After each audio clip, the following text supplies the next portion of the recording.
Could you just remind me when the Department of Health and the HSE began to realise about these top-ups? You said there were concerns then in 2005, is that right? Well, sorry, just in relation to my own involvement, yeah. I became aware of these following the Tala report, HICMA report on Tala, in May of 2012. Yeah. And within a few days of receiving it was either the 17th or the 21st, I can provide the detail to you. I wrote to Cathal McGee about those matters, the then Chief Executive requesting an investigation. I did, of course, consult the Minister. And as Chair of the HSE Board, through the period until the report was finalised, I received regular reports of the HSE Board on the progress. Okay, but what about the stuff? What about before you? When was the Department of Health aware of this? Well, looking at the files, there certainly were concerns in 2011, and certainly, if memory serves me correctly, maybe Francis, you'd like to take the dates. Well, I suppose going back to a little bit, somewhat earlier, when the Section 38 agencies were directly funded by the department, I think there was an awareness in regard to non-exchequer sources of funding that some allowances were being paid by the organisations. When? It would have been, well, certainly from looking at our files, I mentioned that we provided information to Ms Smith for the audit. For example, there is a PQ in September 1996 that refers to payments from private funds. Okay, that's fine. So it would have been known at that time. And what about the HSE? When were they were? We would have received correspondence as I said out earlier, in February-March 2011, raising the issues of the entirety of both issues emerging in Section 38. Now, there would have been correspondence previous to that, but quite specific to individual cases on pension payments with regards to Section 38 agency, which would have sought approval to pay a pension based on a salary which was not consistent with consolidated pay scales for the post. And that matter would have been submitted to the department and then to DEPR, and DEPR have said that to you in a letter. Yeah. In the general sense, it was in that period in 2011 when we were asked to seek and engage directly with all Section 38s that we would have pursued the matter directly. But what about, I mean, the CRC case is 2009, I think, when Mr. Pilo met you guys. Last week, Ms. Laverne McGuinness set out quite clearly and gave detailed correspondence, which I haven't got with me here today, but clearly set out that following an interaction and identifying the pay rates for the then CEO, that she set out quite formally the requirements needed. What corrective action were they proposing? That's not what I'm saying. I'm saying you had knowledge of these things going on in 2009. And 2009, to that specific case, we took direct action to intervene and formally requested of the CRC that they take immediate action. So you did know in 2009 this was going on, top-ups were going on of that sort? Well, we knew with regards to the CRC, yes. Did you not know of any others? Did you think this was an isolated case? Well, all I can say to you is, the internal audit did a thorough review of all of the files, both internally in the HSE and requested files from the department. So I think the audit clearly sets out what was established. I think anything that became to our attention, we sought to deal with it expeditiously, and I think Ms McGuinness set that out quite clearly. But you see the point I'm making. You say you didn't really know about this in 2011. 2009, you had a high-level meeting with the CRC, and they came up with their hands up and said, hey, we're paying these people top-ups. And you said, stop it. But I think we also said... And they didn't take any notice of it. But no, I think we said quite clearly as well in our previous hearings here that in 2009 was the first introduction of service level arrangements and very specific requirements about compliance with pay. And obviously, the facts have emerged over a period of time. Yeah, but, okay, so you knew in 2009 it was happening. Specifically in the CRC. It never occurred to you it was happening anywhere else? Again, I can only speak. We haven't looked at that from that perspective, Deputy. I'm incredulous, Mr. Brown. I mean, this, for you to talk about an isolated case, for the Department of Health to be expressing concerns about it in 2005, and there'd be an example of some concern in 1996, the statistics we have now, it was an epidemic that was breaking out. This wasn't an isolated case, it's an epidemic. And if you didn't know, you should have known. And it's all very well for Mr. McLaughlin to say, okay, it's not in our files. Civil servants and everybody else is very careful what they keep in their files. It's what they know outside their files, which is important. And it looks to me very difficult to believe that the HSE and the Department of Health didn't know that this type of activity was very common at that time. The evidence is there for 2009, certainly, and you put it forward to 2011. But it seems to me that from what we've got since, you ought to have known this was happening. These were hospitals in your care.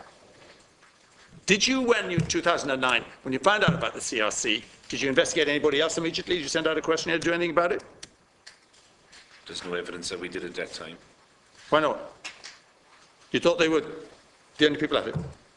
Well, you're asking me to look retrospectively. I wasn't in my current role at that time, and to answer on behalf of the organisation. But I would say, Deputy, if you look at what the audit has established and what I've said already, I think the numbers absolutely do your calculations. It stacks up that 99.9% of all public servants are fully compliant with pay policy. To say that we had an epidemic, the epidemic was confined to a very small group of people who now has emerged, whereas we're using various forms of funding, not always from the public purse, to supplement pay. But the boards presumably knew about this. The boards of all these hospitals and clinics and whatever else they were must have known about it. There must have been hundreds of people within the health service knew about this. You and the Department of Health seem to be the only people who didn't know about it. That's what worries me. Well, I think clearly what the audit report has shown is that at a point in time we carried out a forensic detailed examination, and the audit report's findings are quite clear to all of us. But I had no knowledge, and I was a senior manager at the time in the HSE in 2009. I had no knowledge of anybody in any other areas being paid top-ups. I find that incredible. I have to say that. I find that absolutely incredible. Must have been widespread, widely known within those hospitals and within those other organisations where it was happening. And the only people who didn't know it was the Department of Health and yourselves. When you found out about the CRC, did you tell the Department of Health about it? I'd have to check the record of what Ms. McGuinness told you last week, but I don't Well, have that file with me. Do you know whether the Department of Health was told about the CRC in 2009? I'm sorry, I'd have to check what we received. I know we received a summary from the HSE in 2011, and I don't think the CRC was highlighted in that report. I can check it then. Yeah, I mean, it's useful. Could you just tell me about the chain of command then? When this happens, and when you discovered what you discovered, you tell the Department of Health, do you? Who do you inform? Well, we are responsible for giving effect to government policy. The department would advise us of policy, like they do of pay policy, and we would. Our responsibilities are to ensure that that's implemented on a consistent basis right across all of our organisations. Sorry, I know that. Do you tell the Department of Health when there's a breach of government policy then? Like on those guidelines when they're being breached? Did you tell them? We told them, the department made a specific request in 2011 for us to carry out an exercise to ensure compliance. I know that. And we told them then. Yeah, I know that. But did you tell them before then? Because you did come across one. Excuse me. I just found the relevant table, Senator. We were told that the CRC was in compliance with salary scales in 2011. You were told the CRC was in compliance? Compliance, yeah. That was the return that was received by the HSE from the CRC. Copy of the document. Okay. It's dated the 30th of March 2011. But the HSE must have known at that stage that it wasn't in compliance, because they'd had that meeting with Des Pila. That can't be. The They knew they weren't in compliance. If, 09, if, David. 09. 09. 09?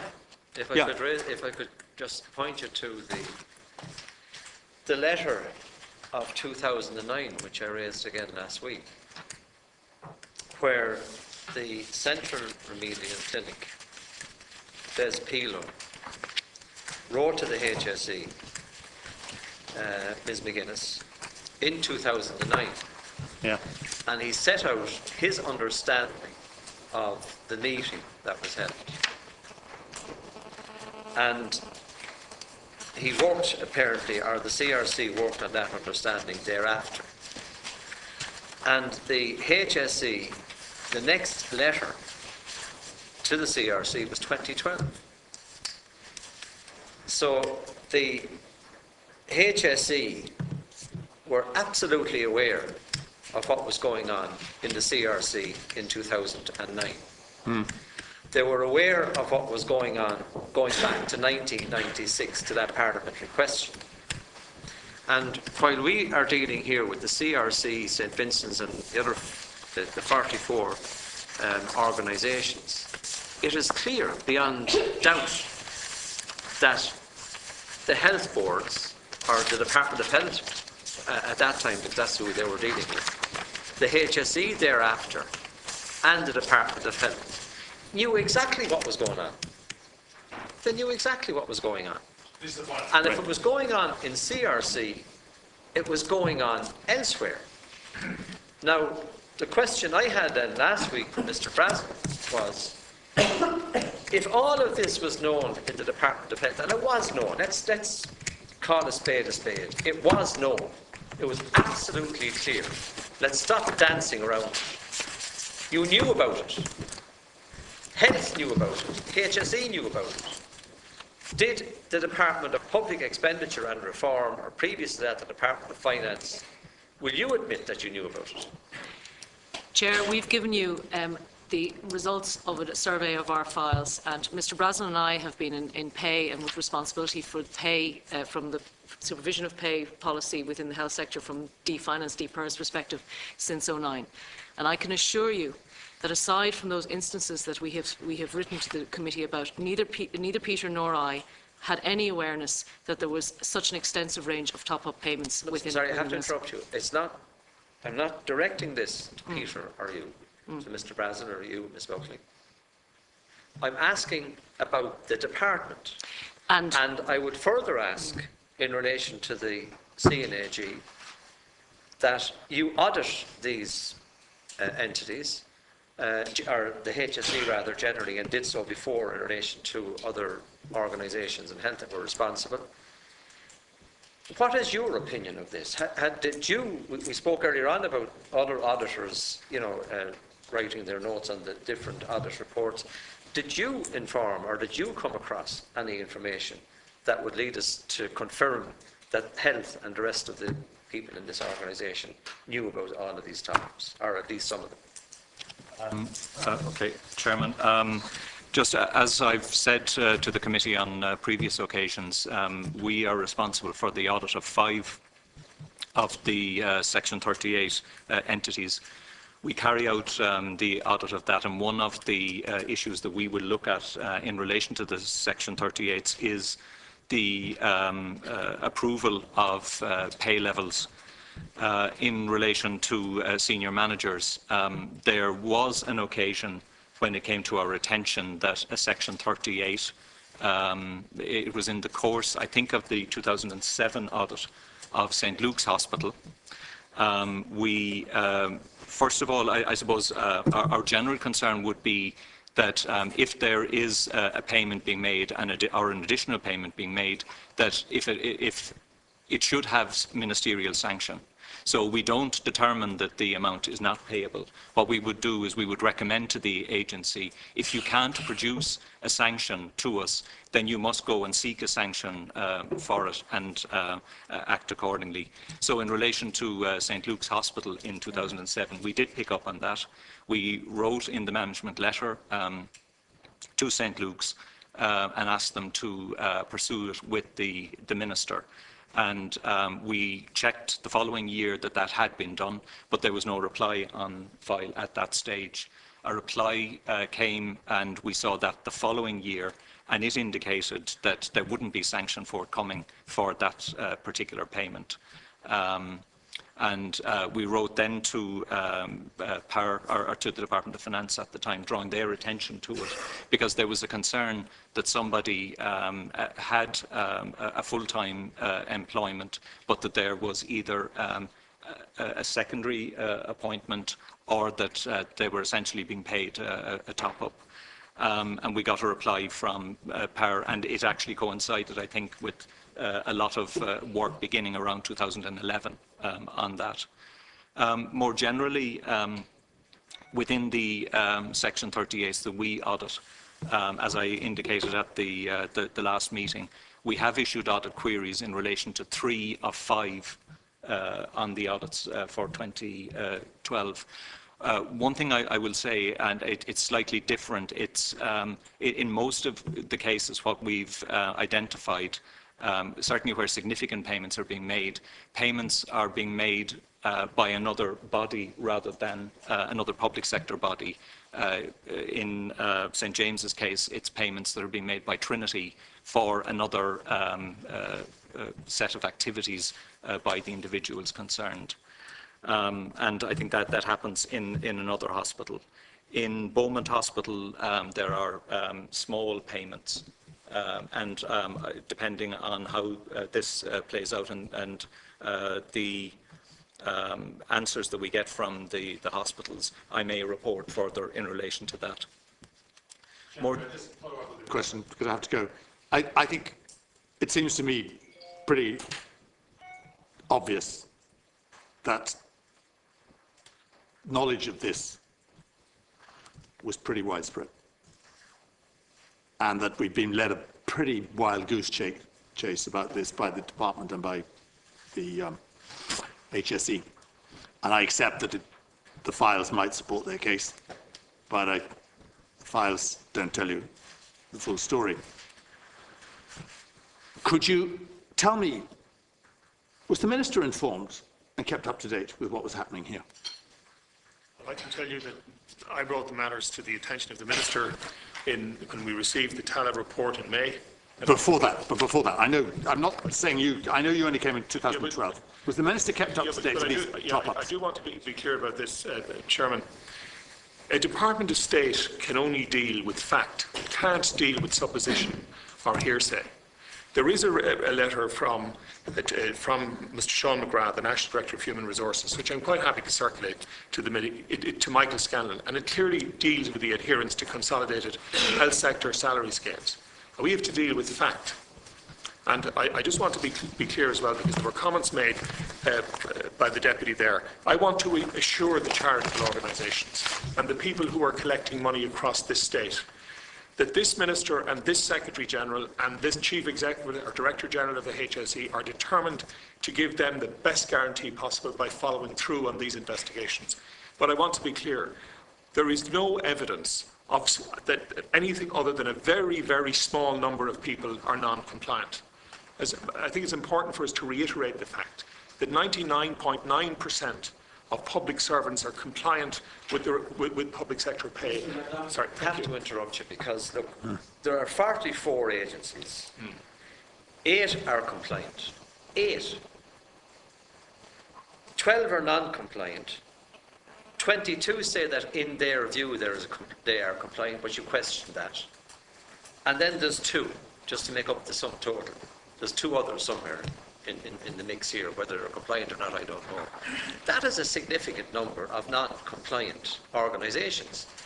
And I understand the assurance you're giving the public on one side in relation to charities, but it is clear to me that down through the years, everyone in the system knew what was going on or what was emerging, and no one dealt with it. And the CRC correspondence clearly demonstrates that. So if the CRC were wrong and other organisations are wrong or not compliant, I have to deal with the current entities. The HSE wasn't compliant. Simply was not compliant. It did not do its job. It did not follow up the 2.2 billion euro of taxpayers' money that is going to these 44 agencies. And that is just outrageous that that would have happened. And when CRC decided that they were going to question this and you entered into correspondence on it, it would seem to me that there was no willingness on the side of the HSE or the Department of Health to do this. Now, Mr. McLaughlin, you defend yourself and your current minister and your current set of officials. That's not why you're here. You're here because of what happened from 1996 onwards. I know you were not there. Neither was Mr. O'Brien, neither was probably a lot of people. But we have to account for it, and we have to put into place a system which is going to work and account for the taxpayers' money. And it would seem to me that from the time that this was highlighted, 2009, we could take it from there, in terms of a paper trail with CRC at least. Up to now, nothing was done. Nothing was done that brought them into line. You may have been, there may have been a bit of activity, but no action. And it didn't bring them into line. And now we're faced with the consequences of that, because there are surely contractual arrangements thrown into the mix here that you will have to deal with. So everyone in the system is wrong in relation to this. They didn't deal with it. They didn't sort it out. They didn't examine the audits as they should have been examined. And they allowed the agencies to more or less tell them what to do. And the next big question is in relation to Section 39s. That's the next big question, which I'm not going to deal with it today, but I want you to think about it, because we have to now get to grips with the general picture of what's happening in Section 39. And I think it's shocking that Finance, before Department of Public Expenditure and Reform, did not know what was going on in these organisations. There should be some sort of trail that exists where you correct the wrongdoings or something that has gone wrong in terms of audit or accountability. And that did not happen here. If there was governance issues in relation to Vincent's or CRC or the other agencies, there are certainly governance issues in relation to the HSE and the Department of Health. Now, I want to ask you, Mr. McLaughlin, in the Department of Health, was there any submission made to the Minister for Justice in relation to the charity legislation of 2009? Was there any effort made to say, hey, look, we have a problem here, there should be a regulator? Did that ever happen, looking back on your records, into 2009 in the past? I can't give you the answer today, Chairman, but I do know recently we are aware that the Department of Justice officials are looking at these matters. I'll get the specific answer. I'm looking backwards here. Yes, that's what we have to do here to I'll be understand. happy to get you the answer. You mentioned earlier on the hospital trusts. It's a different issue, but it's something that I have to ask you about. In the northwest, isn't that it? The west north Yes. east Yes. hospital trust. That's the pilot model. Is that right? That's the model of grouping hospitals. There were two hospital groups put in place. Okay. Who are they accountable to in terms of their audits? They're accountable to the HSE. And the Comptroller Auditor General then would look at. Oh yeah, they're funny. The hospitals on the Western Seaboard you're talking about. Yeah. They're all group HSE hospitals, They're all HSE hospitals. Yeah. So they will come into yes. the remit here, or our remit here. In terms of the appointment of the CEO over that group of hospitals, was that an advertised post, or was it something that was appointed? It was something that was... Or a person that was appointed? A person that was appointed. So appointed without any interview process? Well, there were certain circumstances in respect of that hospital group that had arisen, which required an appointment of a CEO to deal with those issues immediately, and somebody was sourced to do that by the Health Service Executive. Was your appointment by interview? Yes, I was appointed following TLAC. Following TLAC? Yeah. Was Mr. O'Brien's? Mr. O'Brien was appointed he was appointed directly by the Minister, as is provided for in the legislation establishing the Director. With new organisations, it tends to be the case, or new structures, it tends to be the case that the Minister has the prerogative to make the first appointment, and thereafter they go through the Public Appointment Service. In terms of these hospitals, these group of hospitals, for advisors or for board of directors or whatever, how are they appointed? They will all be appointed through, No, this one. in the West. Is there a board of directors or a board in place? There's an administrative board in place in the West. How are they appointed? They were appointed early on. I can confirm it, but Okay, if you would. In terms of the procurement processes there, they work for the HSE, they're HSE employees out of it. they'd have to comply in full. I mean, Mr. But O'Brien. they're HSE employees. Yes. And procurement and all of that relative to that particular project, are you happy that procurement policy, pay policy, promotion policy is all being followed? Chair, to confirm for you that they, like every other hospital in the country, have been advised, are on every mailing list, are brought up. I know, we know that. But they directly take. We see what people think of your letters now. They haven't responded to you for a long time, a lot of people. So therefore, what I want to know is, in relative to all of the letters and everything else, and circulars and regulations that are in place, are they compliant? Is that group of hospitals under the remit of that particular CEO, because there's only one, compliant? Well, no instance of non-compliance has been brought to my That's attention, not the Chair. question. Sure, for years, the non-compliance in the Section 38 wasn't brought to your attention either, you say. I want to know, and I would like you to find out from me, I don't expect you to know off the top of your head today. Okay, thanks, Chair. If all of the procurement stuff and the governance is in place here, is it all correct? Are you happy with it? And I'd like to know, in relation to the procurement of IT and all of that type of thing, that's being followed to the letter. I'll get you a detailed answer, Chair. And finally, I asked a question the last day about the use of hotels down there, and nobody knew anything about it. Are hotels used to accommodate the staff down there, or accommodate one member of staff down there? You might check that for me as well, I will, Chair. and you come back to me on it. Chairman, could I clarify the CEO and the group hospital, and that group hospital was appointed on the basis of a Section 10 of the 2004 Act, which enables the Minister to make such appointments in particular circumstances. Now, the reason I raised this, Mr. McLaughlin, is that unfortunately Mr. O'Brien used the phrase nod and wink in relation to the Section 38. There's a lot of nods and winks still going on. Not this Mr. O'Brien, the other Mr. O'Brien. The other Mr. O'Brien. Okay. Just for the record. Yeah. So that's just a point I'm making. And if we're going to look at governance throughout the country, or throughout the different departments, this type of poor governance went on right across the section, and right across different departments. And what people are looking for now is that be changed, that the culture be changed. So we're not talking about individuals here in the room or elsewhere, but the culture needs to change, and everyone needs to understand that we have a job to do, and things are different. Ms. Spillane. Yes, I'm sorry, I'd like to clarify my reference earlier to the PQ in 1996 in response to Senator Ross. And, Deputy Ross. Sorry, Don't be Deputy offended Ross. when we come back. Sorry about that. That referred to private sources of funding, and the position was that it was seen as a matter for those bodies at that time. So, if you like, I'll read you out the response to the question. So it wasn't about taxpayers' money, it was about income from private sources. Let's have a copy of it. Certainly will do that. Nice.